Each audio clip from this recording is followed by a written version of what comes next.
السلام عليكم ورحمة الله.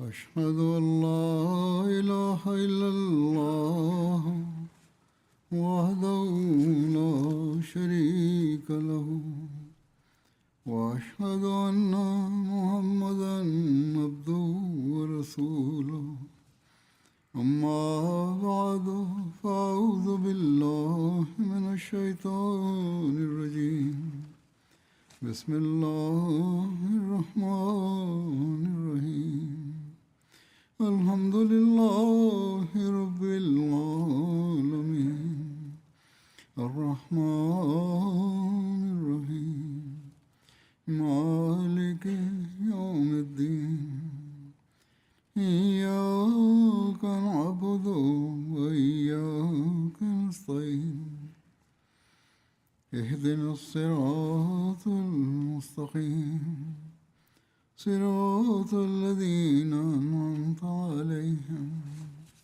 غير المغضوب عليهم ولا الضالين.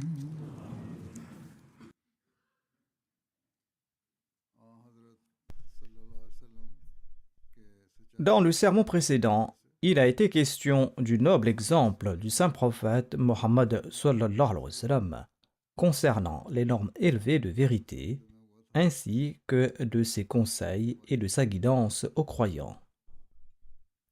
Je dirai davantage à ce sujet aujourd'hui. Quelles sont les normes élevées de vérité auxquelles le saint prophète Mohammed sallallahu alayhi wa sallam souhaite nous élever? À ce propos, il est rapporté dans un récit de Hafs bin Asim que le saint prophète Mohammed sallallahu alayhi wa sallam a dit: il suffit pour une personne d'être considérée comme menteuse qu'elle rapporte aux gens tout ce qu'elle entend. Voyez maintenant, cette habitude se retrouve généralement chez les gens, et même au sein de la Jamaat, ce mal est très prononcé chez certains. Certaines personnes m'écrivent également à propos de quelqu'un rapportant qu'il a fait ceci ou cela. Et quand on enquête, l'information se révèle fausse. Et quand on interroge l'auteur de ces écrits en lui signalant que c'est faux et en lui demandant qui lui a dit cela, elle répond qu'elle l'a entendu de quelqu'un. Et c'est sur la base de cette seule oui-dire que ces gens provoquent un grand tumulte dans le monde. Ces gens doivent considérer que le saint prophète Mohammed lui a qualifié de menteur de tels individus. Aïcha radhiyallahu anha rapporte que le mensonge était le défaut le plus haïssable aux yeux du messager d'Allah sallallahu alayhi wa sallam, notamment lorsqu'il le constatait chez ses compagnons. Si quelqu'un mentait devant le saint prophète Mohammed cela restait dans son cœur. Il savait qu'il avait menti, et cela lui faisait une grande peine. Et il le ressentait et le gardait dans son cœur, jusqu'à ce que le prophète sallallahu alayhi wa sallam sache qu'il s'en est repenti et a fait amende honorable et a complètement commencé à s'abstenir de mentir. Selon un récit rapporté d'Asma, une femme est venue voir le saint prophète Mohammed lui et elle a dit: j'ai une coépouse. Est-ce un péché pour moi, étant donné que je suis la seconde épouse de mon mari, d'afficher une grande aisance grâce au bien de mon mari? Si j'exprime devant elle que mon mari me donne beaucoup de choses, ceci et cela, alors qu'il ne me l'a pas réellement donné, uniquement dans le but de la provoquer et de l'ennuyer, le saint prophète lui a dit que celui qui exprime être pourvu de ce qui ne lui a pas été accordé est comme celui qui porte 2 vêtements de mensonge. Cette femme avait dit cela pour causer une souffrance émotionnelle et pour provoquer l'autre. Cependant, le saint prophète a dit que c'est une chose complètement erronée. Dans l'explication de ce hadith, il est dit que le mot vêtement est utilisé comme exemple. Cela signifie que cette personne a recours au mensonge et à la tromperie. Cette personne porte 2 habits de mensonge. L'un est drapé sur lui et l'autre lui sert de pagne, c'est-à-dire qu'il est attaché en bas, autrement dit, il est menteur de la tête jusqu'aux pieds. Ainsi, le saint prophète a exhorté à ses disciples à éviter le mensonge avec une grande minutie. Selon un récit d'après Abdullah bin Amr, le saint prophète Mohammed sallallahu alayhi wa sallam a déclaré: celui qui possède 4 caractéristiques est un hypocrite accompli, et celui qui ne possède qu'une seule de ces caractéristiques aura en lui un trait d'hypocrisie jusqu'à ce qu'il l'abandonne. Si on lui confie un dépôt, il trahit, et quand il parle, il ment, et quand il fait une promesse, il ne tient pas sa promesse, et quand il se dispute, il insulte. Toutes ces actions sont, d'une manière ou d'une autre, directement ou indirectement, des œuvres qui mènent au mensonge, ou qui en sont l'expression.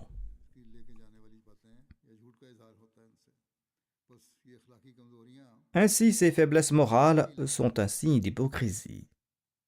Nous devrions maintenant nous évaluer en gardant cela à l'esprit, afin de déterminer dans quelle mesure nous possédons ces faiblesses, car ces faiblesses mènent alors à l'hypocrisie, et personne ne souhaite être qualifié d'hypocrite. Ensuite, le saint prophète, paix soit sur lui, a beaucoup mis en garde contre ceux qui propagent de fausses rumeurs.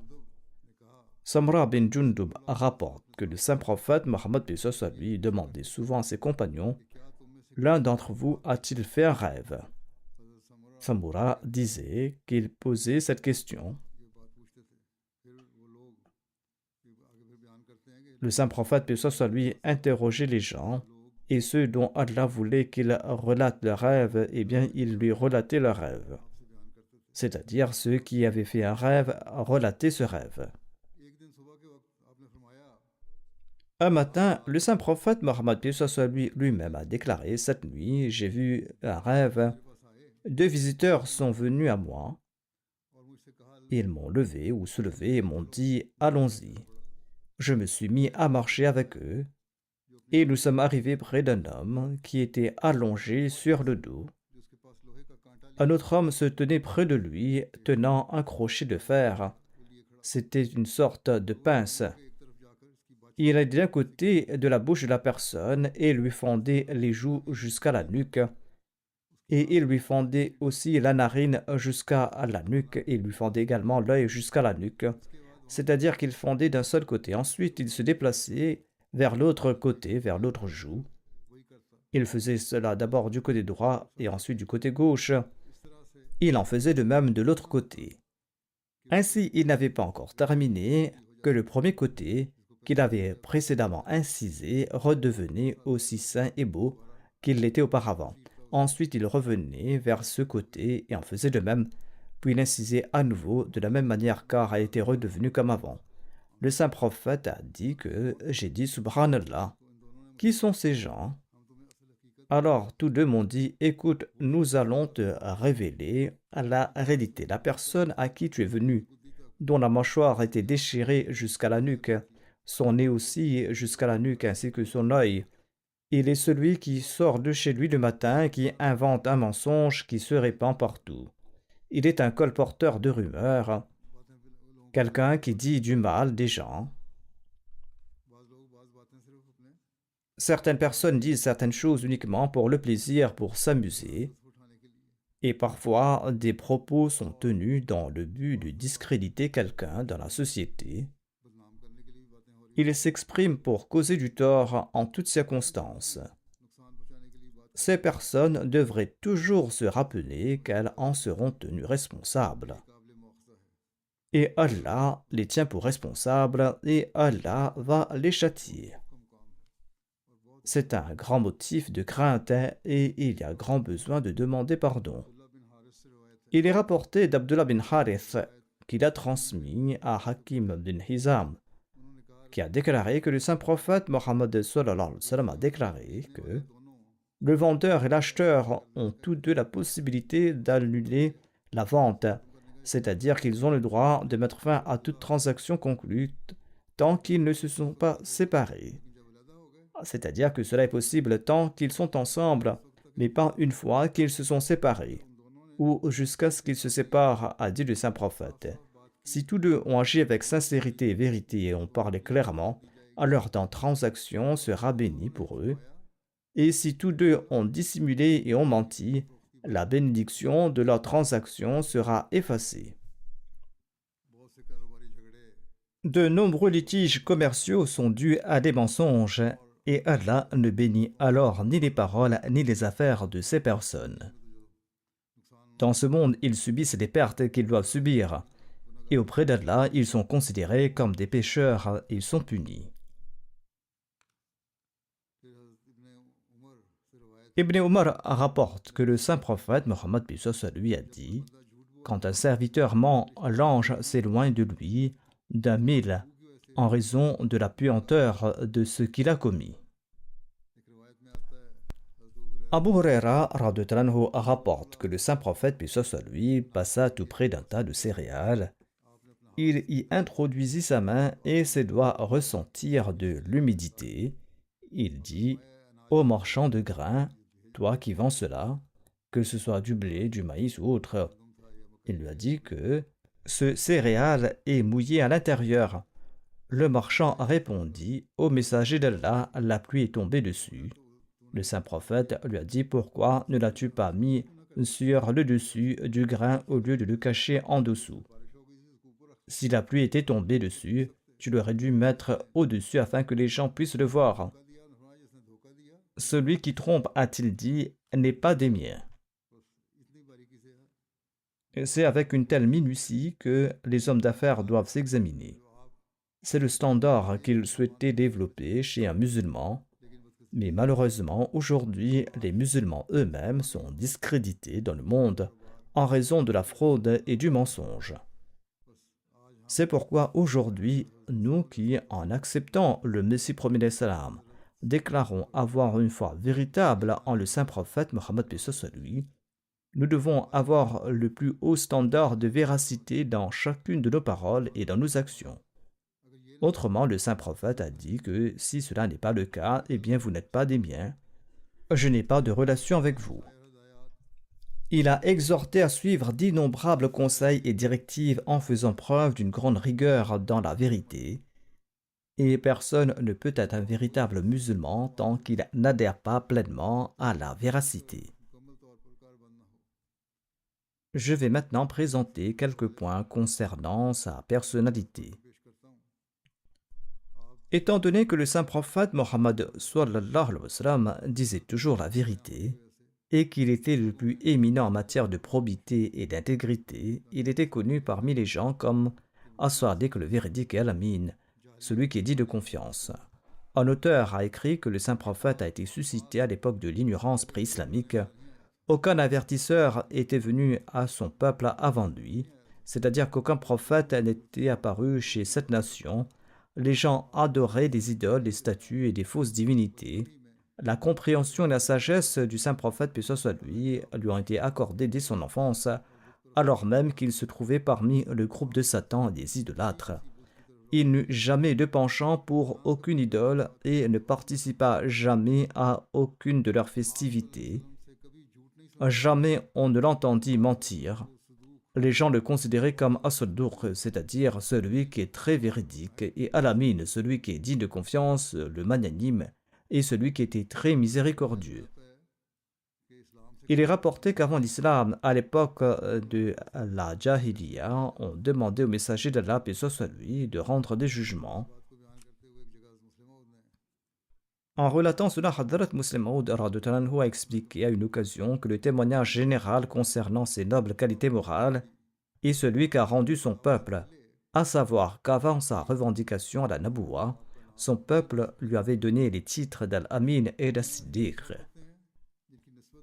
Dans le monde, nombreux sont ceux à l'égard desquels aucune preuve de malhonnêteté n'est imputable. Il y a aussi nombre de personnes qui n'ont pas passé par de dures épreuves. Certes, elles passent par des épreuves modestes et leur intégrité demeure intacte, mais malgré cela, leur peuple ne leur confère aucun nom particulier, aucun titre particulier, car des titres particuliers sont attribués lorsqu'une personne l'emporte sur toutes les autres par une qualité singulière. Chaque soldat engagé au combat met sa vie en péril. Mais ni la nation anglaise ne décerne la Victoria Cross à chaque soldat, ni la nation allemande ne décerne la Croix de fer à chaque soldat. En France, les personnes qui se livrent à des activités intellectuelles se comptent par millions, mais tout le monde ne reçoit pas le ruban de la Légion d'honneur.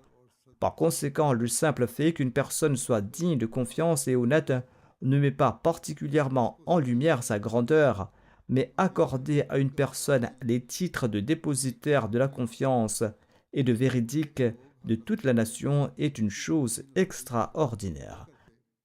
Même si les habitants de la Mecque avaient coutume de décerner les titres d'Amin et de Siddiq à quelqu'un de chaque génération, la personne qui recevait ces titres serait néanmoins considérée comme un homme très illustre.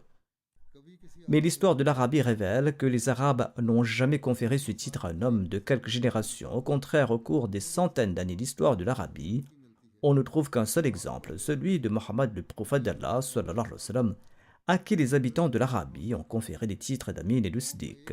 Ainsi, le fait que la nation arabe, au cours de ces centaines d'années d'histoire, n'ait conféré les titres d'Amin et de Siddiq à une seule personne indique que son intégrité et sa véracité étaient toutes deux d'un degré si élevé que leur exemple ne se trouvait au-dessus des Arabes chez aucune autre personne.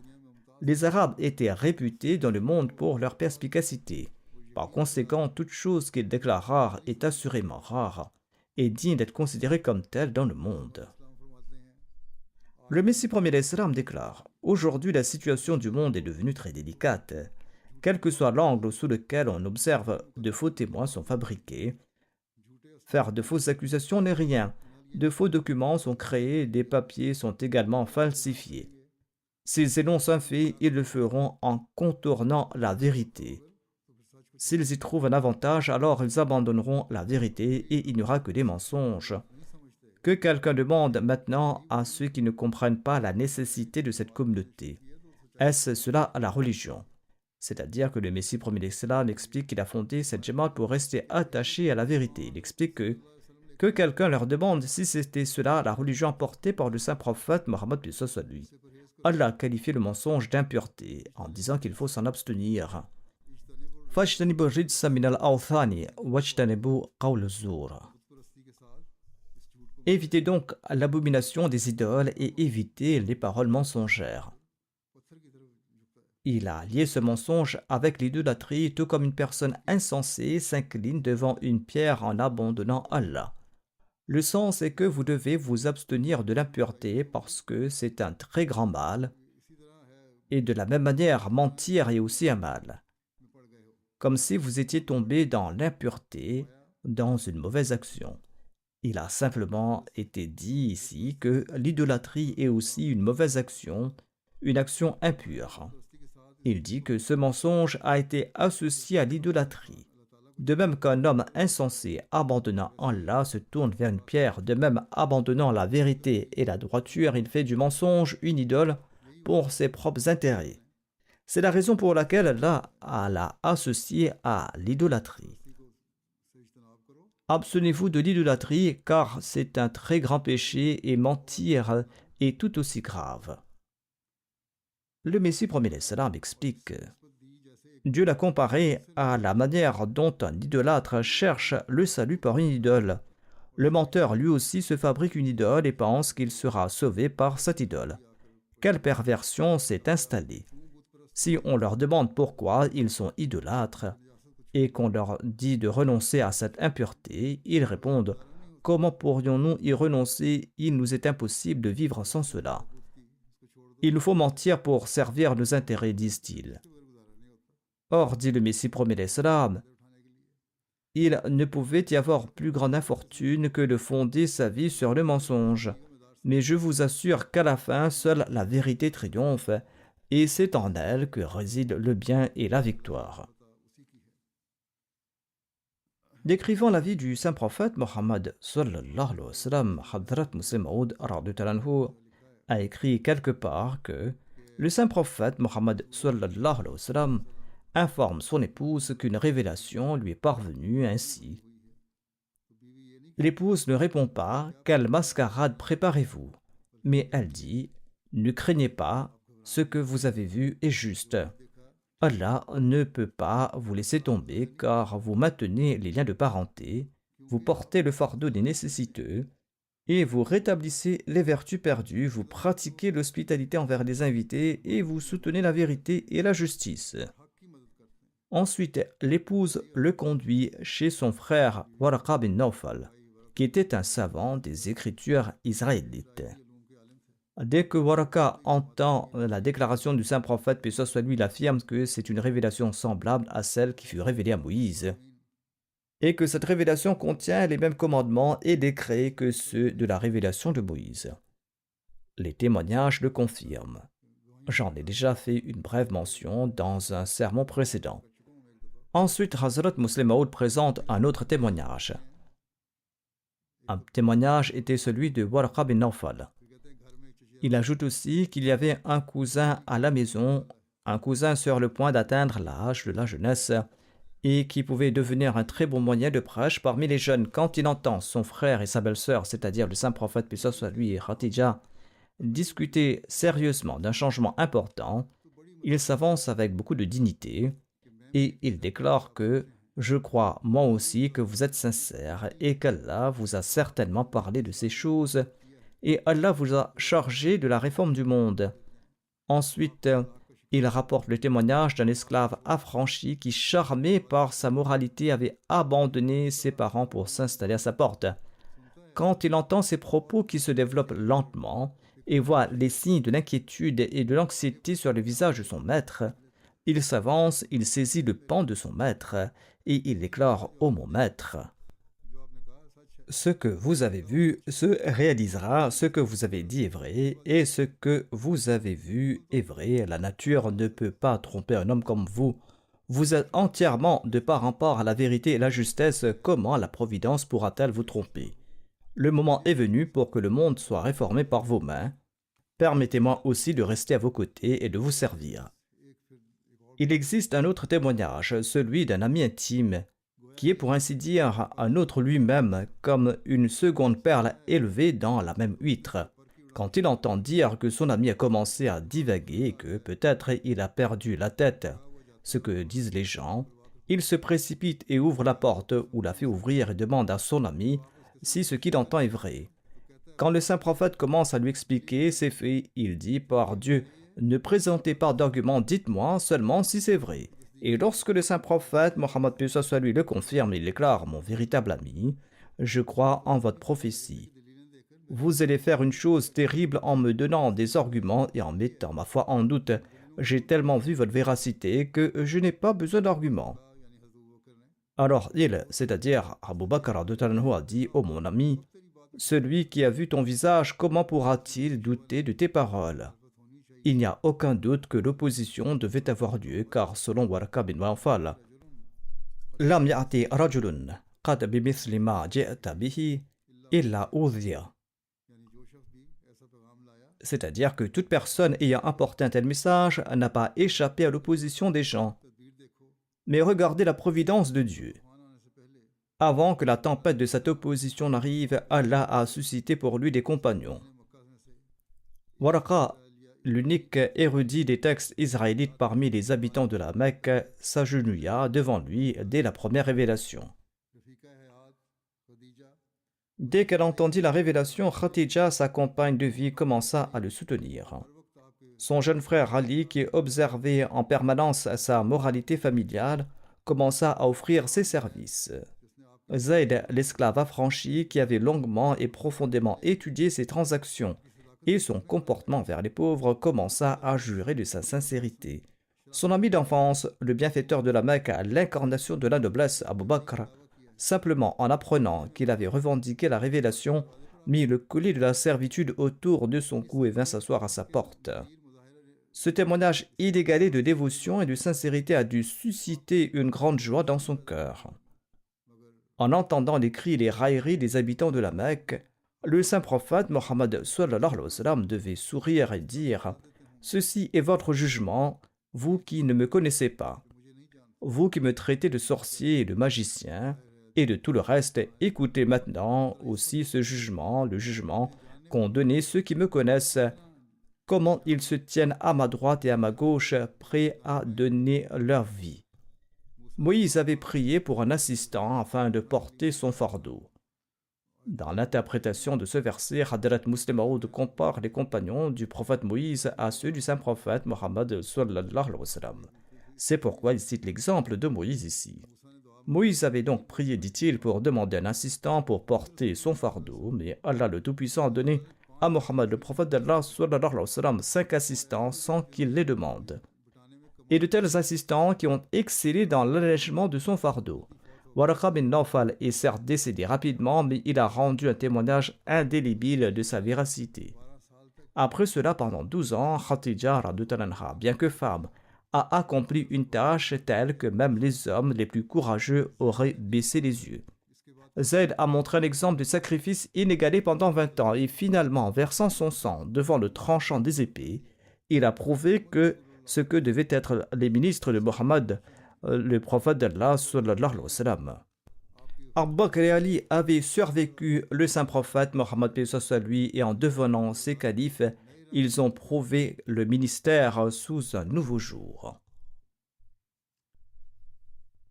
Ensuite, décrivant l'exemple du saint prophète Mohammed sallallahu alayhi wa sallam, le Muslim Maud explique: de même, une des preuves les plus convaincantes de la véracité et de la droiture d'un homme honnête est sa propre âme qui crie haut et fort, s'adressant aux opposants et aux sympathisants, à ceux qui lui sont familiers et pas, aux étrangers et aux confidents.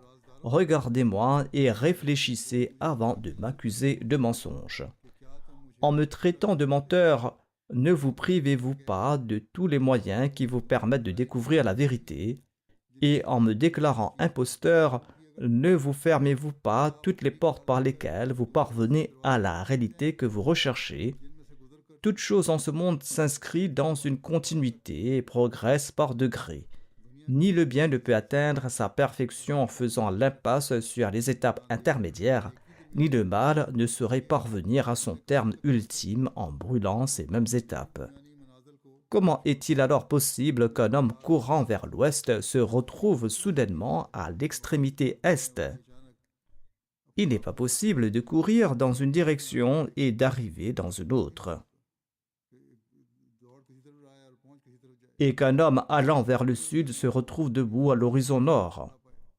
Le saint prophète Mohammed sallallahu alayhi wa sallam a déclaré: j'ai passé toute ma vie parmi vous. Enfant, j'ai grandi entre vos mains. Jeune, j'ai mûri sous vos yeux. Parmi vous se trouvent ceux qui connaissent aussi bien ma vie privée que ma vie publique. Aucun de mes actes ne vous est caché, aucune de mes paroles ne vous est inconnue. Se trouve-t-il parmi vous quelqu'un pour prétendre que j'ai menti ne serait-ce qu'une fois? Ceci est l'annonce faite par le saint prophète Mohammed paix soit lui. Trouve-t-il quelqu'un parmi vous qui déclare que j'ai exercé l'injustice, que j'ai usé de tromperie ou de fraude, que j'ai lésé autrui dans ses droits, que j'ai recherché ma propre gloire ou aspiré au pouvoir? Vous m'avez mis à l'épreuve dans tous les domaines, vous avez éprouvé en toutes circonstances ma situation et pourtant vous m'avez toujours vu demeurer sur la voie de la modération et vous m'avez trouvé exempt de tout défaut. À tel point que parmi mes amis comme parmi mes ennemis, j'étais reconnu comme digne de confiance et véridique. Comment se fait-il donc que jusqu'à hier encore j'étais tenu pour digne de confiance, véridique et intègre à des lieux du mensonge dévoués à la vérité, au point que la vérité elle-même semblait s'honorer de moi? En toute parole comme en toute affaire, vous m'accordez votre confiance et vous accueillez mes paroles sans réserve.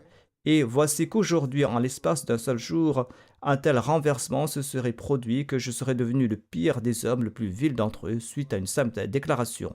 Bien que je n'ai jamais menti au sujet des hommes, me voilà désormais à forger des mensonges contre Dieu. Trouve-t-on dans l'ordre de la nature un exemple d'un bouleversement aussi radical? S'il ne s'agissait que d'un jour ou deux, vous pourriez toujours prétendre qu'il ne s'agit là que d'une aptitude affectée. S'il ne s'était agi que d'un an ou deux, vous aurez pu dire que j'avais adopté cette conduite pour vous tromper, mais j'ai passé toute ma vie parmi vous. Vous avez vu mon enfance, vous avez été témoin de ma jeunesse, les années de ma maturité se sont écoulées sous votre regard. Comment une telle affectation, une telle dissimulation aurait-elle été possible? Dans l'enfance, alors que l'on n'a même pas conscience de ce qui est bon ou mauvais pour soi, comment aurais-je pu feindre? Durant la jeunesse, cet âge que l'on dit emporté, comment aurais-je pu dissimuler ma véritable condition par la tromperie? Réfléchissez donc. Quand cette imposture aurait-elle commencé et qui en aurait été l'auteur? Et si après une réflexion sincère, vous trouvez ma vie non seulement irréprochable et dénuée de tout intérêt personnel, mais encore comme l'incarnation même de la vertu et de la vérité, alors ne proclamez pas la nuit en plein soleil. Les propos sont aussi évidents que le soleil, et ne vous plaignez pas de l'obscurité en présence de la lumière. De quelle autre preuve avez-vous besoin que ma propre personne? Et quelle autre justification vous faudrait-il que ma conduite passée? C'est-à-dire tout mon passé est devant vous, et vous me demandez d'autres preuves. Mon être témoigne par lui-même et ma vie se porte garante pour moi. Si chacun d'entre vous examinait sa conscience, son cœur comme son esprit, attesterait que la vérité demeure en mon être et celui-ci demeure attaché à la vérité.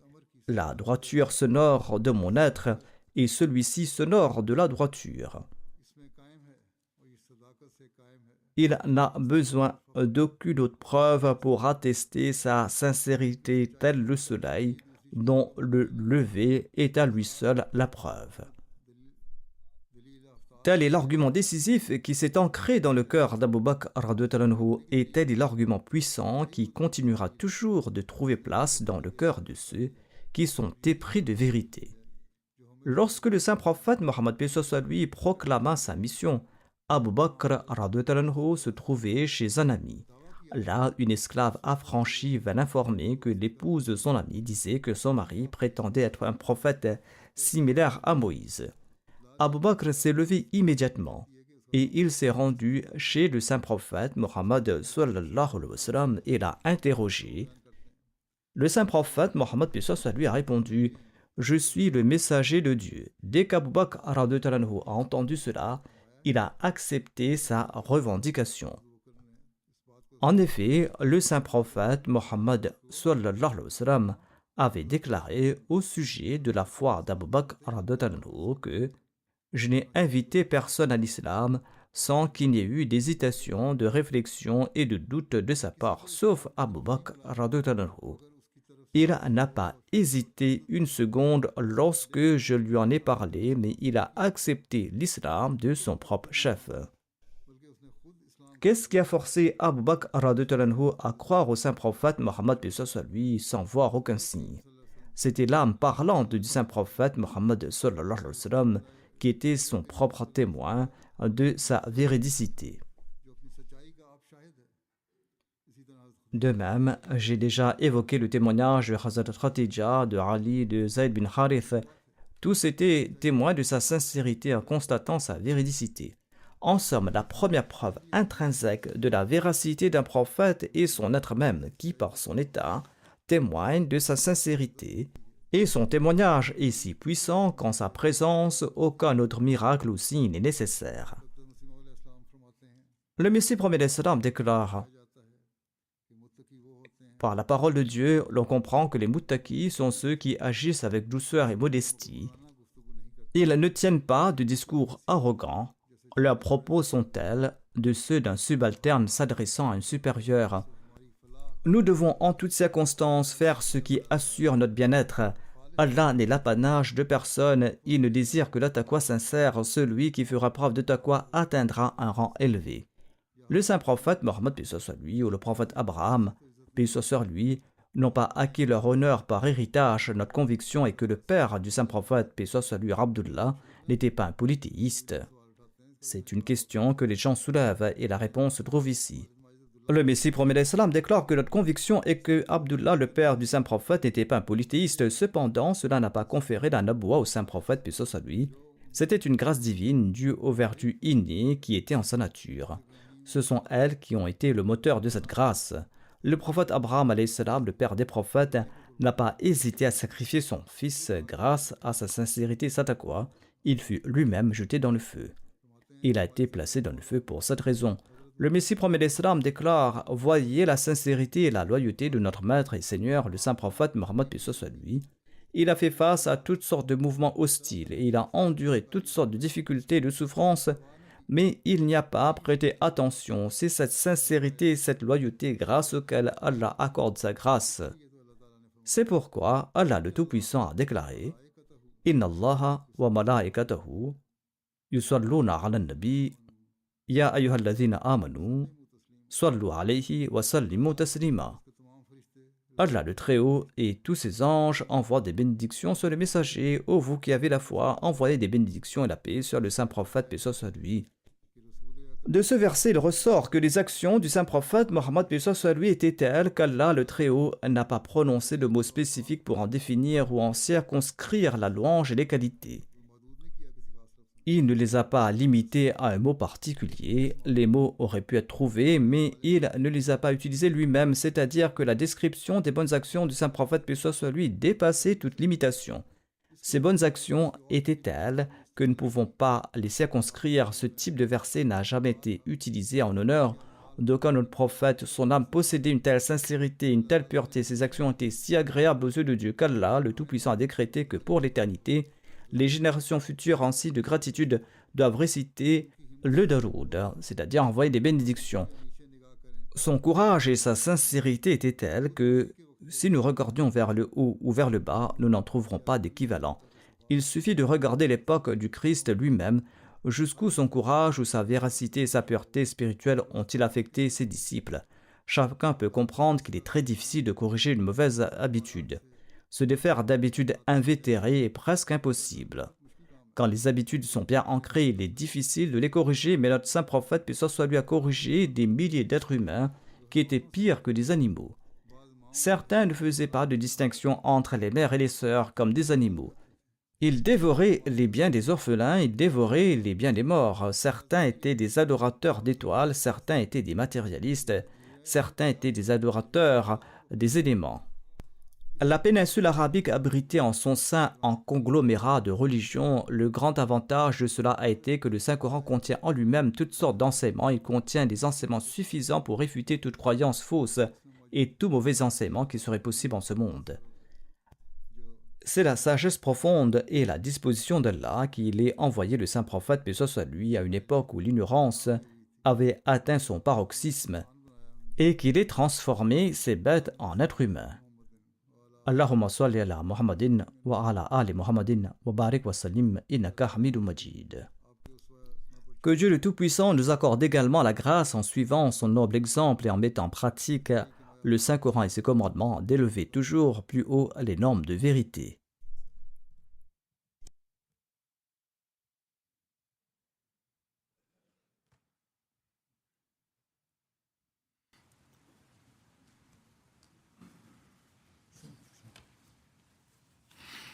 Alhamdulillah, alhamdulillah, nahmaduhu wa nasta'inuhu wa nastaghfiruhu wa nu'minu bihi wa natawakkalu alayhi wa na'udhu billahi min shururi anfusina wa min sayyiati a'malina. Man yahdihillahu fala mudilla lahu ومن يضلل فلا هادي له ونشهد أن لا إله إلا الله ونشهد أن محمدا عبده ورسوله عباد الله رحمكم الله إن الله يأمر بالعدل والإحسان وإيتاء ذي القربى وينهى عن الفحشاء والمنكر والبغي يعظكم لعلكم تذكرون اذكروا الله يذكركم وادعوه يستجب لكم ولذكر الله أكبر